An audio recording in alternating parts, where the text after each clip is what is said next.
I wanted to talk about perfectionism. And that might seem like somebody who does things perfectly, but I've learned that that is often not the case. Perfectionism is really more accurately that person that wants to do things perfectly, whether they can or not. And I'm thinking of it in the realm of organizing, decluttering, because I'm a professional organizer. I've been doing it for over 20 years. My name is Margaret, and I have seen a lot of perfectionism.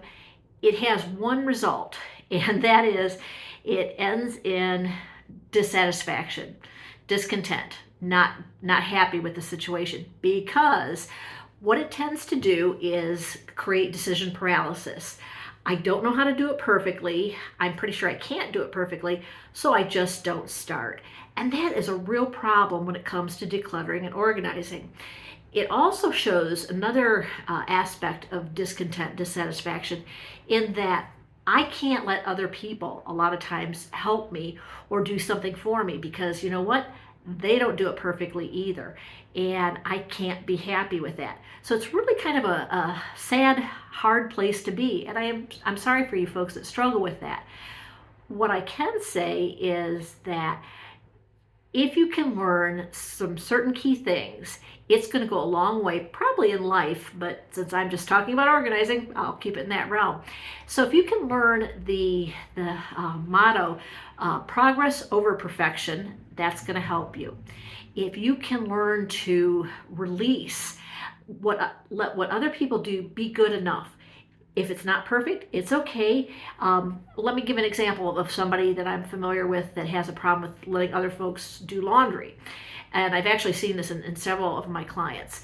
In one case, a woman struggled so much with it that she could never get the laundry done. It was incredible piles. Pretty much everything in their house was dirty. She couldn't let her husband, who had a perfectly fine system, she couldn't let him do it because he didn't do it just right. And yet her process was rather undefined. She couldn't even really define it. She couldn't do it. Nobody could. And so what I worked with her to do is to kind of just back it down. Like, let's talk about some guidelines. What are some reasonable expectations? Can you trust him with that? She eventually did, but I will be honest, it was a real struggle. The longer you let that kind of, I'll call it stinking thinking, go on, the harder it is to break that habit. I do think that a lot of times when you're working with somebody else, a professional organizer, it gets a little bit easier. I wanted to say a lot easier, but I don't think that's the case. Perfectionism is really ingrained for a lot of different reasons. But when you're working with somebody else, sometimes they can articulate those things and help you release, help you let go, and help you be good enough with making some progress, not having perfection. It's a tough nut to crack, but it can be done. It can be better. If you find yourself in this boat and you know you are, if you just never get to things, if it's just never going to be good enough so you can't start, that's your indication that you're suffering from perfectionism. Reach out to somebody, whether that's somebody in your family that you trust to help guide you through, professional organizer, in some cases a therapist.